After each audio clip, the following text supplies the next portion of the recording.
মানে খারাপ শোনা গেলেও কষ্ট লাগলেও এইটাই সত্য, এইটাই বাস্তব।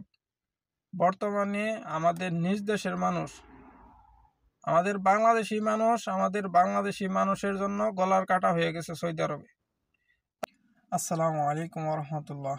কি অবস্থা সবার? সবাই কেমন আছেন? আশা করি সবাই ভালো আছেন। বর্তমানে সৌদি আরবে আমাদের বাংলাদেশি নতুন অসহায় প্রবাসীদের জন্য, বেকার প্রবাসীদের জন্য আমাদের নিজ দেশের মানুষগুলাই গলার কাটা হয়ে গেছে। আমাদের নিজ দেশের মানুষগুলাই গলার কাটা হয়ে গেছে। কথাটা শুনতে খারাপ লাগলেও এটাই বাস্তব, এটাই সত্যি কথা। বর্তমানে সৌদি আরবে হাজারো বেকার প্রবাসী রয়েছে, বিশেষ করে বাংলাদেশি প্রবাসীরা। অনেক হাজার হাজার প্রবাসী বেকার। আর তাদের এই অসহায়ত্বের সুযোগ নিয়ে আমাদেরই নিজ দেশের কিছু মানুষ, এদের মানুষ বলতেও লজ্জা লাগে, তাদের সাথে নিয়মিত প্রতারণা করতেছে।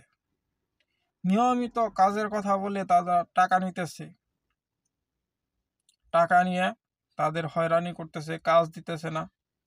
বা অনেকেই তাদেরকে দিয়ে কাজ করিয়ে, মানে কন্ট্রাক্টদারি হিসাবে তাদের কাজে নাই, কিন্তু সেই কন্ট্রাক্টদার তাদের ঠিকমতো টাকা দিতেছে না, বেতন পরিশোধ করতেছে না। ভাই, তোরা কিভাবে পারস মানুষ হয়ে মানুষের সাথে এরকম, তাও আবার একজন বাংলাদেশি হয়ে আরেকজন বাংলাদেশির সাথে এরকম করতে কিভাবে পারস? তোদেরকে ভাই একটু কেউ বুক কাঁপে না? প্রত্যেকটা দিন ফেসবুকে বিভিন্ন গ্রুপ রয়েছে সৌদি আরবের প্রবাসীদের কাজের সন্ধান, সৌদি আরব প্রবাসী পরিবার, সৌদি আরব বাংলাদেশি কমিউনিটি, এরকম বিভিন্ন নামে বিভিন্ন প্রবাসী রয়েছে। চাকরির খবর, প্রবাসী গ্রুপ, প্রবাসী বাংলাদেশি গ্রুপ, এরকম বিভিন্ন নামে অনেক গ্রুপ রয়েছে। এই সব গ্রুপে নিয়মিত বিভিন্ন ধরনের কাজের খবরাদি বিভিন্ন ধরনের দিয়ে থাকে। কিন্তু কাজের খবরের থেকে বর্তমানে যেটা সব থেকে বেশি পোস্ট হচ্ছে, বেশি কমেন্ট হচ্ছে যে কোনো পোস্টেই, সেটা হচ্ছে ভাই আমি অমুকের দ্বারা প্রতারিত হয়েছি, ভাই অমুকে আমার কাছ থেকে টাকা নিয়ে কাজ দেয় নাই, ভাই অমুকে আমাকে কাজ করে আর বেতন দেয় নাই, অমুকে আমার টাকা মেরে নিয়ে গেছে। এইগুলাই নিয়মিত। এবং অনেকে আমাকে মেসেজ করতেছেন বা অনেকেই কমেন্ট করতেছে আমার পোস্টে। আমি গ্রুপে যদি কোনো পোস্ট করি, এরকম কমেন্ট নিয়মিত, এরকম মেসেজ নিয়মিত আসতেছে, ভাই আমার টাকা মেরে দিছে, কাজের কথা বলে আমার টাকা দেয় নাই, টাকা নিয়ে কাজ দেয় নাই, কাজের কথা বলে টাকা নিয়ে টাকা মেরে দিছে, কাজ দেয় নাই, পরে ফোন বন্ধ। বা আমাকে দিয়ে কাজ করাইছে, বা আমাদের 5-6 জনের কাছ থেকে টাকা নিছে, কাজ দেয় নাই, আবার 5-6 জনকে কাজ করাইছে, টাকা দেয় নাই, এরকম অবস্থা। আর এইগুলো দেখার মতো কেউ নাই, প্রতিবাদ করার মতো কেউ নাই। আর যারা করতেছে তাদের তো বুক কাঁপেই না, তাদের তো লজ্জা শরম বিবেক বোধ কিচ্ছু নাই। ভালো কথা, কাজের দালালি করস, ভালো কথা, টাকা নিছস, ঠিক মতো যা বলছস ঠিক মতো কাজ দে। তারা যাতে এত কষ্ট করে আসছে, টাকা পয়সা খরচ করে আসছে, কেউ তার মানে শখ করে দেশে সুখে থাকতে, কেউ তো শখ করে বিদেশ আসে না, দুটো টাকা ইনকাম করার জন্যই বিদেশ আসে। এবং কি কেউ মানে ক্যাশ টাকাতে বিদেশ আসে না, ঋণ পাতি করে আসে।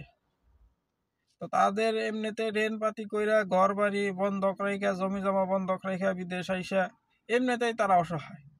সেই মানুষের অসহায়ত্বের সুযোগ নিয়ে তোরা এই কাজগুলা করস, তাদের কাছ থেকে টাকা নিয়ে কাজ দেস না, তাদের টাকাগুলা মাইরা দেস, কাজ করে আর টাকা দেস না।